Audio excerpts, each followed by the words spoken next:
এই বাংলাদেশে আবুল সরকার নামে একজন বাউল বের হয়েছে, যে আল্লাহকে নিয়ে উল্টাপাল্টা কথা বলতেছে, যে আল্লাহর কথার আগামাতে কিছুই বোঝা যায় না। বলুন নাউজুবিল্লাহ।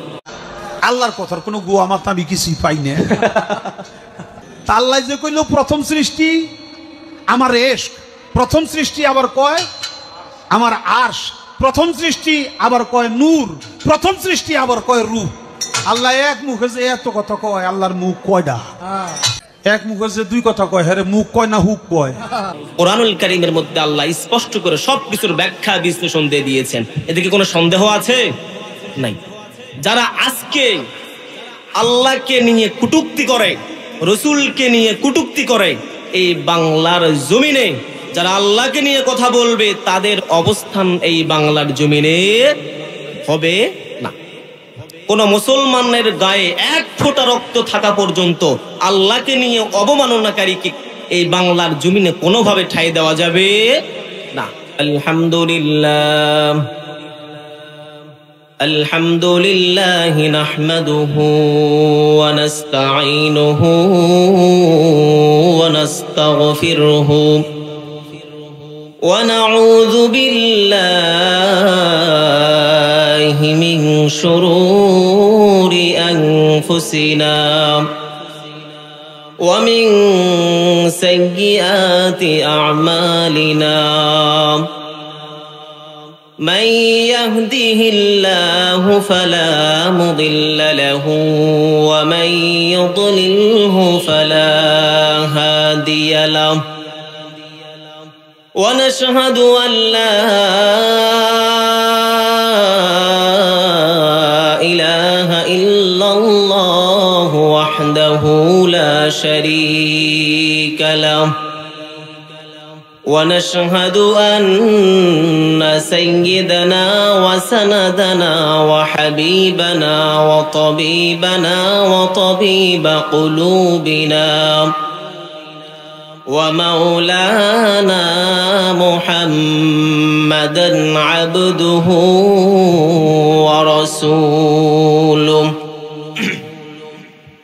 أرسله بالحق بشيرا ونذيرا وداعيا إلى الله بإذنه وسراجا وقمرا منيرا. فقد قال الله تبارك وتعالى في كلامه المجيد وفي فرقانه الحميد. সকলে মোহাব্বতের সাথে বলি আউযু বিল্লাহি মিনাশ শাইতানির রাজীম। বিসমিল্লাহির রহমানির রহিম।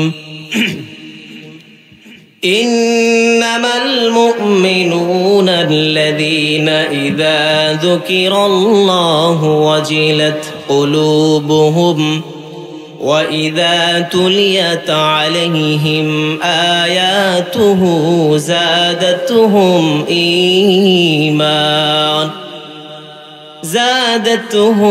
إِيمَانًا وَعَلَى رَبِّهِمْ يَتَوَكَّلُونَ.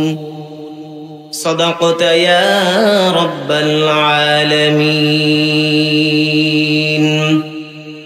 সকলে মুহাব্বতের সাথে দুরূদ ইব্রাহিম পড়ি। আল্লাহুম্মা সাল্লি আলা মুহাম্মাদিন ওয়া আলা আলি মুহাম্মাদ কামা সাল্লাইতা আলা ইব্রাহিম ওয়া আলা আলি ইব্রাহিম ইন্নাকা হামিদুম মাজিদ. اللهم بارك على محمد وعلى آل محمد كما باركت على إبراهيم وعلى آل إبراهيم إنك حميد مجيد. আলহামদুলিল্লাহ, জগদীশপুর দক্ষিণ পূর্বপাড়া জামে মসজিদের উদ্যোগে আজকের এই বিরাট তাফসীরুল কোরআন মাহফিলের সম্মানিত সভাপতি এবং প্রধান অতিথি সহ আজকের প্রধান বক্তা এবং দ্বিতীয় বক্তা ও তৃতীয় বক্তা সহ আজকের এই মাহফিলের কমিটি বৃন্দ সকলের উদ্দেশ্যে আমরা সকলেই আল্লাহ তাআলার দরবারে দোয়া করছি, আল্লাহ যেন সকলের হায়াতে রিজিকে বারাকা দান করে, সকলে বলুন আমিন। প্রিয় হাজিরিন, আমরা সকলেই দিল থেকে মোহাব্বতের সাথে আল্লাহর শুকরিয়া আদায় করি, বলি আলহামদুলিল্লাহ। এই পৃথিবীর আসমান, জমিন, মানুষ, জিন যা আছে সবকিছুর মালিক কে? আল্লাহ। এতে কি কোনো সন্দেহ আছে? নাই। আমাদের অর্থ সম্পদ, স্ত্রী সন্তান, টাকা পয়সা যা আছে সবকিছু কে দিয়েছে? আল্লাহ দিয়েছে। যে আল্লাহ দিয়েছেন ওই আল্লাহর শুকরিয়া আদায় করতে কোনো অসুবিধা আছে কি? নাই। আল্লাহ রাব্বুল আলামিন বলেছেন, আমার যদি কোনো বান্দা আমার দেওয়া নিয়ামত পেয়ে শুকরিয়া আদায় করে তাহলে আমি আল্লাহ তার নিয়ামতকে বহু গুণে বাড়িয়ে দেই। সুবহানাল্লাহ বলেন। এবং যারা আমার নিয়ামত পেয়ে শুকরিয়া আদায় করবে না, অহংকার দেখাবে, দাম্ভিকতা দেখাবে, তাহলে আল্লাহ রাব্বুল আলামিন তার নিয়ামতগুলো ধীরে ধীরে ধীরে ধীরে ধ্বংস করিয়ে দিবেন। বলুন নাউজুবিল্লাহ। শুধু কি তাই? আল্লাহ রাব্বুল আলামিন তাকে কঠিন আযাবে গ্রেফতার করবেন, কঠিন আযাবে গ্রেফতার করবেন। এই জন্য আমরা সর্ব অবস্থায় শুকরিয়া আদায় করব কার? আল্লাহ। ভালো থাকি, সুস্থ থাকি, অসুস্থ থাকি, সর্ব অবস্থায়, দুঃখে সুখে, সর্ব অবস্থায় আমরা শুকরিয়া আদায় করব কার? আল্লাহ। প্রিয় হাজিরিন, আমি আপনাদের সামনে কোরআনুল কারীম থেকে ছোট্ট একটা আয়াতে কারিমা তেলাওয়াত করেছি। খুবই সংক্ষিপ্ত সময় সূরা আনফালের ২ নম্বর আয়াত আমি আপনাদের সামনে তেলাওয়াত করেছি। এই আয়াতের মধ্যে আল্লাহ রাব্বুল আলামিন ঈমানদারদের বৈশিষ্ট্যগুলো তুলে ধরেছেন। আমরা সকলে জানি ঈমানদার, ঈমানদার বলতে কি বোঝায়? ঈমান শব্দের অর্থ কি? বিশ্বাসী। বিশ্বাসীদেরকে ঈমানদার বলা হয়। কেমন বিশ্বাসী? আমরা জানি ৬টি জিনিসের প্রতি যারা বিশ্বাস রাখে তাদেরকে প্রকৃতপক্ষে ঈমানদার বলা হয়। ১ নম্বর বলা হয়েছে যে আল্লাহর প্রতি বিশ্বাস, ২ নম্বর রাসূলের প্রতি বিশ্বাস, ৩ নম্বর ফেরেশতাদের প্রতি বিশ্বাস, কিয়ামত দিবসের প্রতি বিশ্বাস, তাকদীরের প্রতি বিশ্বাস, আল্লাহর আসমানি কিতাবের প্রতি বিশ্বাস। এই ৬টি জিনিসের উপর যারা মনে প্রাণে অন্তরে মুখে সবকিছুতে যারা স্বীকারোক্তি দিবে এবং বিশ্বাস করবে তাদেরকে বলা হয় ঈমানদার। আজকে আমাদের অবস্থাটা কেমন? আমরা একজন ভ্যান চালকের প্রতি আমাদের যে বিশ্বাসটা আছে, একজন বাসের ড্রাইভারের প্রতি আমাদের যে বিশ্বাসটা আছে, আল্লাহর প্রতি তার কিঞ্চিত পরিমাণ আমাদের বিশ্বাস নাই। লজিক কি? এই জয়পুরহাট থেকে যদি আপনি কোনো একটা বাসে ওঠেন, আপনি রাত্রে ২টা ১টা বাজলে কিন্তু আরামে বাসের সিটে বসে ঘুম দেন না? ঘুম হয়ে যায়। কেন? আমার একটা বিশ্বাস আছে যে বাসের ড্রাইভার আমাকে ঢাকা পর্যন্ত পৌঁছে দিবে নিরাপদে, এতে কোনো দুর্ঘটনা ঘটবে না। এটা আমাদের বিশ্বাস আছে না? আছে। কিন্তু এই লেভেলের বিশ্বাসটা যদি আমরা আল্লাহর প্রতি করতাম তাহলে কোনো মানুষ কখনো নামাজ ব্যতীত ঘরে শুয়ে থাকতে পারতো? আল্লাহ তাআলা এই ঈমানদারদের বৈশিষ্ট্য সম্পর্কে এই আয়াতের মধ্যে আল্লাহ সুন্দর করে জানিয়ে দিয়েছেন। চলুন এই আয়াতের মধ্যে আল্লাহ কি কি বলেছেন। আল্লাহ রাব্বুল আলামিন বলেন, ইন্নামাল মুমিনুনা আল্লাযীনা ইযা যুকিরাল্লাহু ওয়াজিলাত কুলুবুহুম ওয়া ইযা তুলিয়াত আলাইহিম আয়াতুহু যাদাতুহুম ঈমানাও ওয়া আলা রাব্বিহিম ইয়াতাওয়াক্কালুন। বলুন আল্লাহু আকবার। আল্লাহ রাব্বুল আলামিন এই আয়াতের মধ্যে সুন্দর করে জানিয়ে দিয়ে বলেছেন, ইন্নামাল মুমিনুনা আল্লাযীনা ইযা যুকিরাল্লাহ, মুমিন তো ওই ব্যক্তি যার সামনে আল্লাহর কথা বলা মাত্রই তার হৃদয়টা কেঁপে ওঠে। প্রশ্ন এই জায়গাতে, আমরা দিনের মধ্যে কতবার আজান শুনি মসজিদে? 5 বার না? 5 বার আজান শুনি। ইমাম সাহেবের পিছনে নামাজ পড়ি, ইমাম সাহেব কত সুন্দর সুন্দর তেলাওয়াত করে নামাজের মধ্যে। কখনো কি ভিতরে এটা আসছে যে আল্লাহর কালামগুলো তারা তেলাওয়াত করতেছে? না জানি, আমি তো আরবি বুঝি না, না জানি এই কথাগুলোর মধ্যে আল্লাহ কি না কি বলেছে। ভয় কি লাগে? যদি আপনার প্রকৃতপক্ষে কোরআন শুনে যদি অন্তরের মধ্যে ভয় হয়, তাহলে বুঝবেন আপনার মধ্যে ঈমান আছে। এটা প্রমাণ দিচ্ছে আল্লাহ নিজে কোরআনে, ইন্নামাল মুমিনুনা আল্লাযীনা ইযা যুকিরাল্লাহু ওয়াজিলাত কুলুবুহুম। যারা প্রকৃতপক্ষে মুমিন, তারা কোরআনের কথাগুলো শোনা মাত্রই তাদের হৃদয়টা কেঁপে উঠবে ভয়ে। ওঠে আমাদের? ওঠে না।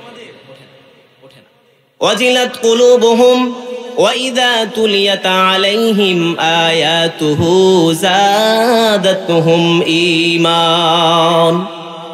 তাদের সামনে যখন কোরআন থেকে তেলাওয়াত করা হবে, তখন তাদের মন আরো বেশি বেশি শোনার জন্য আগ্রহী হয়ে উঠবে।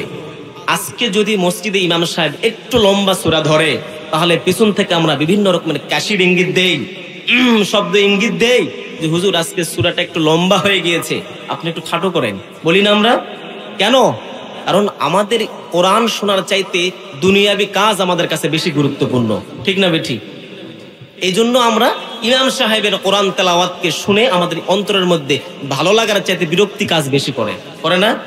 আল্লাহ এই আয়াতের মধ্যে বলছেন যে যারা ইমানদার, তারা কোরআনুল কারীম শোনা মাত্রই তাদের হৃদয়টা ইমানে ভরপুর হবে, তাদের ইমান বৃদ্ধি পাবে। কিন্তু আমাদের ইমান বৃদ্ধি পাওয়ার চাইতে ইমানের অবনতি বেশি হচ্ছে। এরপরে আল্লাহ বললেন, ওয়ালা রাব্বিহিম ইয়াতাওয়াক্কালুন। মুমিন কখনো আল্লাহ ব্যতীত অন্য কোনো মানুষকে ভয় পাবে না। ওয়ালা রাব্বিহিম ইয়াতাওয়াক্কালুন। মুমিন কখনো আল্লাহ ব্যতীত কোনো মানুষ, কোনো জিন, কোনো প্রশাসন, কোনো রাষ্ট্রপতি, কোনো প্রধানমন্ত্রী দেখে ভয় পাবে না। মুমিন একমাত্র ভয় করবে কাকে? আল্লাহকে। একমাত্র মুমিন ভয় করবে আল্লাহকে। ওয়া আলা রাব্বিহিম ইয়াতাওয়াক্কালুন। শুধু কি ভয়, সবকিছু ভরসা করবে কার প্রতি? আল্লাহ। এই আল্লাহর প্রতি আমাদেরকে বিশ্বাস থাকতে হবে। আজকে বর্তমানে বাংলাদেশের অবস্থা কেমন? নতুন একটা ইস্যু তৈরি হয়েছে, বাউল ইস্যু। কি ইস্যু? বাউল। এই বাংলাদেশে আবুল সরকার নামে একজন বাউল বের হয়েছে, যে আল্লাহকে নিয়ে উল্টাপাল্টা কথা বলতেছে, যে আল্লাহর কথার আগামাতে কিছুই বোঝা যায় না। বলুন নাউজুবিল্লাহ। কোরআনুল কারীমের মধ্যে আল্লাহ স্পষ্ট করে সবকিছুর ব্যাখ্যা বিশ্লেষণ দিয়ে দিয়েছেন। এদিকে কোনো সন্দেহ আছে? নাই। যারা আজকে আল্লাহকে নিয়ে কটূক্তি করে, রসুলকে নিয়ে কটূক্তি করে, এই বাংলার জমিনে যারা আল্লাহকে নিয়ে কথা বলবে, তাদের অবস্থান এই বাংলার জমিনে হবে না। কোন মুসলমানের গায়ে 1 ফোঁটা রক্ত থাকা পর্যন্ত আল্লাহকে নিয়ে অবমাননাকারীকে এই বাংলার জমিনে কোনোভাবে ঠাঁই দেওয়া যাবে না। আমাদের আল্লাহ এক এবং অদ্বিতীয়, এটা আমাদের বিশ্বাস আছে। আল্লাহ কয়জন? আল্লাহ একজন। আল্লাহ একজন। আসলে কি আল্লাহ একজন? এটা প্রমাণ দরকার আছে না? বাংলাদেশের মানুষ তো প্রমাণ ছাড়া কোনো কিছুকে বিশ্বাস করতে চায় না। চায়? আপনি যদি কোনো একটা জমির আলে দাঁড়িয়ে থাকে বলেন যে এই জমিটা আমার, সাধারণ মানুষকে বিশ্বাস করবে? নাকি বলবে জমি তোমার, তুমি দলিল বের করো? করবে না? বলবে তো। বাংলাদেশের মানুষ কখনো অদেখা জিনিসকে প্রমাণ ছাড়া বিশ্বাস করতে চায় না। আল্লাহ এক এবং অদ্বিতীয় কোরআনে সুন্দর করে সুস্পষ্ট করে আল্লাহ জানিয়ে দিয়েছেন। আল্লাহ বলছেন না, কুল হুয়াল্লাহু আহাদ।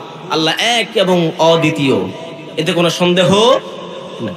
আমার আল্লাহর গুণাগুণ কেমন, তার ক্ষমতা কেমন, আমরা যদি তার প্রশংসা করি, তার প্রশংসা করে কি শেষ করা যাবে? আল্লাহ প্রশংসা যদি করতে যায়, আল্লাহ দেখো, আল্লাহ সুন্দর করে আমাদেরকে বলে দিয়েছেন, তোমরা যদি আমার প্রশংসা করতে চাও, তাহলে এই জমিনে যতগুলো গাছ আছে সবগুলো গাছগুলোকে যদি তোমরা কলম বানাও, এই পৃথিবীতে যতগুলো সমুদ্র নদ নদী আছে সবগুলোর পানিগুলোকে যদি তোমরা কলমের কালি বানাও, আর যদি তোমরা আল্লাহর প্রশংসা লেখা শুরু করো, কিয়ামত পর্যন্ত লেখে শেষ করা যাবে না।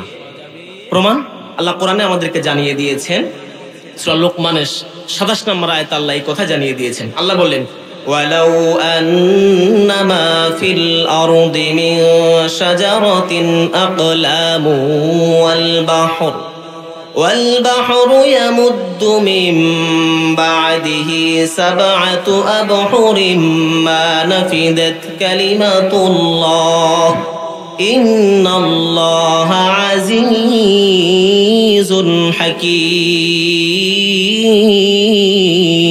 বলুন আল্লাহু আকবার।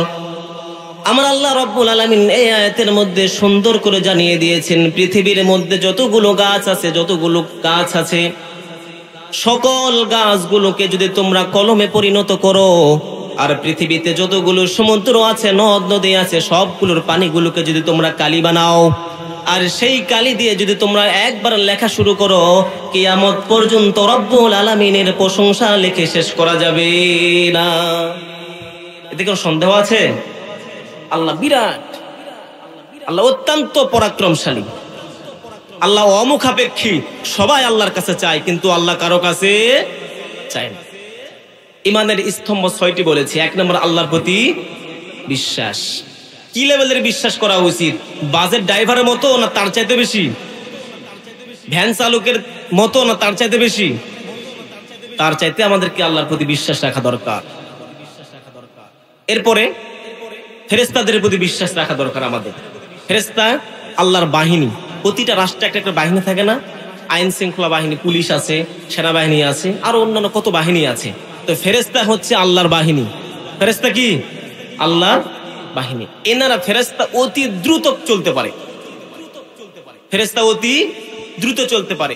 ফেরেশতা প্রত্যেকটা মানুষের কাঁধে 2টা করে আছে। কিরামান কাতিবিন।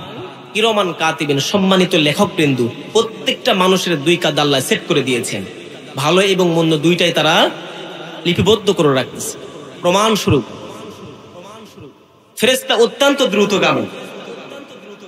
ফেরেশতাদের আল্লাহ ডানা দিয়েছেন, 2টা 3টা 4টা করে মতো ডানা দিয়েছেন, যে ডানাগুলো দিয়ে ফেরেশতা অতি দ্রুত চলতে পারে। এটাও আল্লাহ কোরআনে জানিয়ে দিয়েছেন।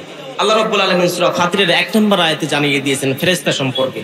আল্লাহ বলতেছেন, আলহামদুলিল্লাহি ফাতিরিস সামাওয়াতি ওয়াল আরদি জাইলিল মালাইকাতি রুসুলান উলি আজনিহাতিম মাতনা ওয়া থুলাসা ওয়া রুবা। আল্লাহ রাব্বুল আলামিন বললেন, আমি ফেরেশতা তৈরি করেছি অতি দ্রুত চলতে পারে এমন ফেরেশতা আমি তৈরি করেছি, যাদেরকে 2টা 3টা 4টা করে পাখা আমি আল্লাহ দিয়েছি। সেই পাখাগুলোর উপর ভর করে তারা এক প্রান্ত থেকে আর এক প্রান্তে অতি দ্রুত চলতে পারে। ফেরেশতা আল্লাহর বাহিনী। গোটা আসমান জমিন যা আছে সবকিছু তাদের মাধ্যমে আল্লাহ পরিচালনা করতেছেন। বললেন সুবহানাল্লাহি ওয়া বিহামদিহি। কোরআনের প্রতি আমাদেরকে বিশ্বাস রাখতে হবে। 3 নাম্বার। কার প্রতি? কোরআন। কোরআনটা কার কিতাব? আল্লাহ। এতে তো আমাদের কোনো সন্দেহ নাই। এগুলোতে সন্দেহ করলে আপনার ইমানই থাকবে না। ইমানের মূল স্তম্ভ হচ্ছে এগুলো। তাহলে কোরআনের প্রতি আমাদের কি রাখা দরকার? বিশ্বাস। কেমন বিশ্বাস? কোরআন কার পক্ষ থেকে এসেছে? আল্লাহর পক্ষ থেকে আসমান কিতাব এসেছে কতগুলো? 104খানা। এর মধ্যেতে সবচাইতে দামি যে কিতাব তার নাম হচ্ছে কোরআনুল কারীম। এই কোরআনুল কারীম আল্লাহ রাব্বুল আলামিন সবচাইতে দামি নবীকে দিয়েছেন। বলুন সুবহানাল্লাহ। এই কোরআনুল কারীম আল্লাহ রাব্বুল আলামিন সবচাইতে দামি নবীর উম্মতদের জন্য দিয়েছেন। বলুন সুবহানাল্লাহি ওয়া বিহামদিহি। সে দামি উম্মত কারা? মুসা আলাইহিস সালামের উম্মত, ঈসা আলাইহিস সালামের উম্মত, আদম আলাইহিস সালামের উম্মত। কোন নবীর উম্মত সবচেয়ে দামি? মুহাম্মদুর রাসূলুল্লাহ সাল্লাল্লাহু আলাইহি ওয়াসাল্লাম সকল নবীদের উম্মতের চাইতে দামি উম্মত। বলি সুবহানাল্লাহি ওয়া বিহামদিহি। এই কোরআনুল কারীমকে আল্লাহ রাব্বুল আলামিন সুন্দর করে মানুষের প্রয়োজন যখন যতটুকু পড়েছে তখন ততটুকু প্রয়োজন মোতাবেক আল্লাহ পৃথিবীতে নাজিল করেছেন সেই ফেরেশতার মাধ্যমে। তার নাম কি? জিবরিল আমিন, যাকে বলা হয় রুহুল আমিন, রুহুল কুদ্দুস, রুহুল আমিন, যার মাধ্যমে আল্লাহ রাব্বুল আলামিন দুনিয়াতে কোরআন অবতীর্ণ করেছেন।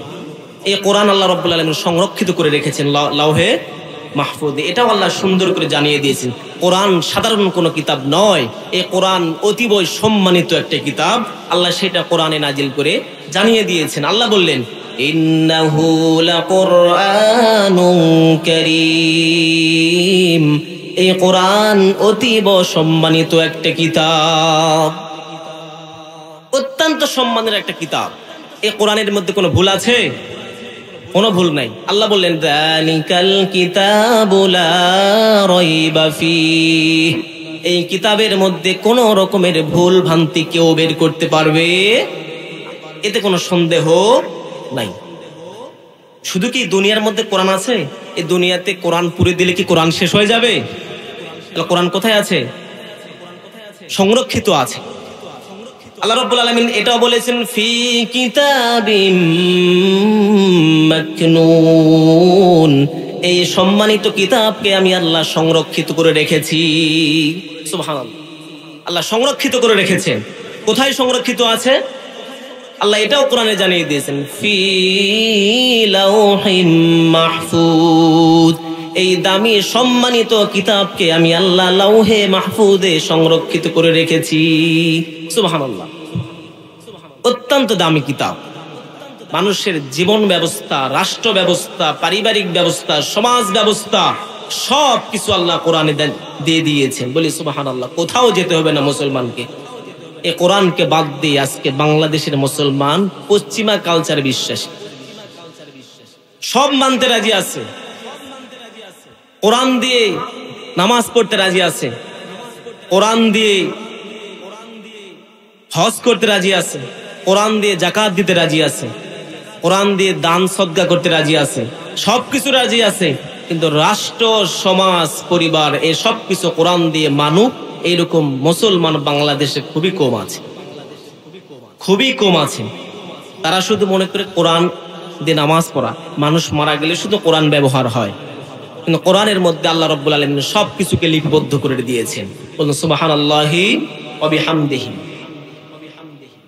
এরপরে আল্লাহ রাব্বুল আলামিন বলে দিয়েছেন এই কোরআনকে যারা ছোট মনে করবে, এই কোরআনকে যারা অবহেলা করবে, এই কোরআনকে যারা হেই প্রতিপন্ন মনে করবে, আল্লাহ যুগে যুগে বিগত সরকারের মতো লাঞ্ছিত, অপমানিত করবে। কোরআন অত্যন্ত দামি কিতাব, অত্যন্ত দামি কিতাব। এই কোরআনকে নিয়ে আজকে বাংলাদেশে অবমাননা করা হচ্ছে।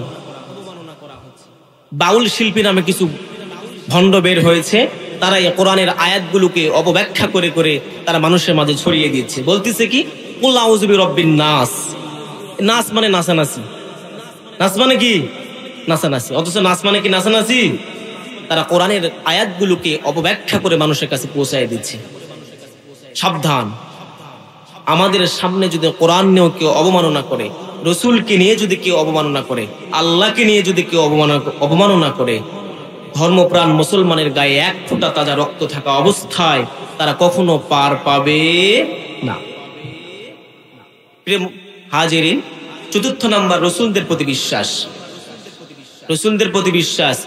আদম আলাইহিস সালাম থেকে নিয়ে মুহাম্মদ সাল্লাল্লাহু আলাইহি ওয়াসাল্লাম পর্যন্ত যত নবী রসুল পৃথিবীতে এসেছে সবগুলো আল্লাহর পক্ষ থেকে প্রতিনিধিত্ব দায়িত্ব পালন করার জন্য দুনিয়াতে এসেছে। আদম আলাইহিস সালাম থেকে নিয়ে মুহাম্মদ সাল্লাল্লাহু আলাইহি ওয়াসাল্লাম পর্যন্ত যত নবী রসুল পৃথিবীতে এসেছে সকল নবী রসুল এক বাক্যে আমরা বলি তারা সত্য ছিল না মিথ্যা ছিল? সত্য ছিল না? আল্লাহ সকল নবী রসুলকে পৃথিবীতে পাঠিয়ে দিয়েছেন কিসের দায়িত্বে? একটা বাক্য মানুষের কাছে পৌঁছে দেওয়ার দায়িত্ব, সেটা হচ্ছে লা ইলাহা ইল্লাল্লাহ। এই এতটুকু মেসেজ মানুষের কাছে পৌঁছিয়ে দেওয়ার জন্য আল্লাহ যুগে যুগে অসংখ্য নবী এবং রসুল আল্লাহ পৃথিবীতে পাঠিয়েছে। তবে সব নবী রসুল ছিল সত্য, কিন্তু সকলের বিধান আমরা মানব না। বিধান শুধু মানব মুহাম্মদ রাসূলুল্লাহ সাল্লাল্লাহু আলাইহি ওয়াসাল্লামের প্রতি যে কিতাব, যে বিধান, যে শরিয়া নাজিল হয়েছে এটাকে আমরা বিশ্বাস করব, এটা আমরা মানব। কিন্তু বিশ্বাসের ক্ষেত্রে সকল নবী এবং রসুল কি ছিলেন? নিষ্পাপ এবং সত্য ছিলেন। সেই রসুলের প্রতি আমাদের কি রাখা দরকার? কঠিন লেভেলের বিশ্বাস। তিনি কেমন ছিলেন? তার রহমতে পৃথিবীতে টিকিয়ে আছে। পৃথিবীতে মুহাম্মদ সাল্লাল্লাহু আলাইহি সাল্লামের বরকতেই পৃথিবীটা কি আছে? টিকিয়ে আছে। আল্লাহ কোরআনে জানিয়ে দিয়েছেন ওয়ামা আরসালনাকা ইল্লা রাহমাতাল লিল আলামিন। বলুন আল্লাহু আকবার। মুহাম্মদ সাল্লাল্লাহু আলাইহি ওয়াসাল্লামের রহমত এবং বরকত স্বরূপ আমি আল্লাহ মুহাম্মদকে দুনিয়াতে পাঠিয়েছি, যার রহমতের কিঞ্চি ফোঁটা ফোঁটা প্রত্যেকটা মানুষের জীবনে আমি আল্লাহ দিয়ে দিয়েছি। সুবহানাল্লাহ। আল্লাহের রহমত এবং বরকতে আল্লাহ দুনিয়াকে এখনো টিকিয়ে রেখেছে। এরপরে পঞ্চম নাম্বার, কিয়ামত দিবসের প্রতি বিশ্বাস। কিয়ামত হবে না? কিয়ামত হবে কিনা বিশ্বাস আছে আপনাদের? কিয়ামত দিবসের প্রতি বিশ্বাস রাখা দরকার। আল্লাহ রাব্বুল আলামিন পৃথিবীর শেষ লগ্নে পৃথিবীকে কুড়ায় ধ্বংস করার পরে আল্লাহ একটা কিয়ামতের মাধ্যমে আল্লাহ পৃথিবীটাকে কি করবেন? চূর্ণ বিচূর্ণ করে দিবেন। পৃথিবী থেকে ধ্বংস করে সকল মানুষকে আল্লাহ আদম আলাইহিস সালাম থেকে নিয়ে মুহাম্মদ সাল্লাল্লাহু আলাইহি সাল্লাম পর্যন্ত যত মানুষ পৃথিবীতে এসেছে সকল মানুষকে আল্লাহ রাব্বুল আলামিন দুনিয়ার কর্ম জীবনের হিসাব নিকাশ নেওয়ার জন্য আল্লাহ কিয়ামতের মাধ্যমে পৃথিবীকে ধ্বংস করে একটা কি কিয়ামত ঘটাবেন, হাসর নাসর ঘটাবেন, যেখানে প্রত্যেকটা মানুষের জীবনের সবকিছুর হিসাব আল্লাহকে দিতে হবে। আপনি যদি ভালো কোনো কাজ করেন সেটাও সেদিন দেখতে পারবেন, খারাপ কাজ করলে সেটাও সেদিন দেখতে পারবেন। আল্লাহ রাব্বুল আলামিন বলে দিয়েছেন, ফামান ইয়ামাল মিসকালা যাররাতিন খায়রান ইয়ারা ওয়া মান ইয়ামাল মিসকালা যাররাতিন শাররান ইয়ারা। কেউ যদি অনুপরিমাণ কোনো খারাপ কাজ করে সেটাও সেদিন সে নিজের চোখে দেখতে পারবে, এবং কেউ যদি অনুপরিমাণ কোনো ভালো কাজ করে থাকে সেটাও সেদিন সে দেখতে পারবে। এরা কোরআন বলে দিচ্ছে। অনুপরিমাণ বলতে আমরা বুঝি না, এটা টিনের চাল, টিনের চালের উপর অনেক সময় ফুটা থাকে না, ছোট্ট ফুটা, ওই ফুটা দিয়ে রোদের একটা ঝিলকি আসে, ওই ঝিলকির মধ্যে ছোট্ট ছোট বালিকোনা উঠতে থাকে, ওই ছোট্ট ছোট বালিকোনাকে গুলা বলা হয় জাররা বা অনু। আমরা নতুন গামছা ভালো করে ধোয়াইছি, ধোয়ার পরে যদি ঝাড়া দেই, এরকম একটা ঝাঁকুনি দেই, বিভিন্ন রকমের বাষ্প বের হয় না গামছা থেকে, এই বাষ্পের যে ছোট ছোট অনুগুলো আছে, এত ছোট পরিমাণ যদি কেউ ভালো কাজ করে থাকে কিয়ামতের ময়দানে সেটাও সে দেখতে পারবে, এবং এ পরিমাণ যদি কেউ খারাপ কাজ করে থাকে সেটাও সে কিয়ামতের দিন দেখতে পারবে। কোনো ছাড় নাই, আল্লাহ আপনাকে কোনো ছাড় দিবেন না। আপনি ভালো করেন খারাপ করেন সবকিছু এমনি তো লিপিবদ্ধ হচ্ছে, কিরামান কাতিবিনের মাধ্যমে আল্লাহ আপনার কর্মজীবনের সবকিছু লিপিবদ্ধ করে রাখতেছে। মনে করতেছেন যে রাত্রিবেলা গুনাহ করতেছে আল্লাহ দেখতেছেন, এমন কি? গোপনে গোপনে গুনাহ করতেছেন, গোপনে গোপনে সুদ খাচ্ছেন, মিথ্যা কথা বলতেছেন, আল্লাহ দেখতেছেন এমন কি? আল্লাহ সব কিছু দেখতে পায়, এবং প্রত্যেকটা আপনার জীবনের প্রত্যেকটা মুহূর্তের হিসাব আল্লাহকে দিতে হবে। আল্লাহ যদি কোনো ব্যক্তির কাছ থেকে হিসাব চায়, সে কখনো হিসাব দিয়ে জান্নাতে প্রবেশ করতে পারবে না। আমাদের মতো মানুষের হিসাব দেওয়ার মতো কোনো এবিলিটি, আমাদের শক্তি আছে কি? নাই। এই জন্য আল্লাহর রহমত ব্যতীত, আল্লাহর দয়া ব্যতীত কখনো কোনো মানুষ জান্নাতে প্রবেশ করতে পারবে না। আল্লাহ রাব্বুল আলামিন আমাদের সকলকে পরিপূর্ণ ঈমানের উপর অবিচল থেকে যেন আমরা মৃত্যু পর্যন্ত পৌঁছতে পারি, আল্লাহ আমাদেরকে সেই তৌফিক দান করুক, বলুন আমিন। আল্লাহ রাব্বুল আলামিন যেন আমাদেরকে তার খাঁটি গোলাম হিসাবে কবুল করে, সকলে বলুন আমিন।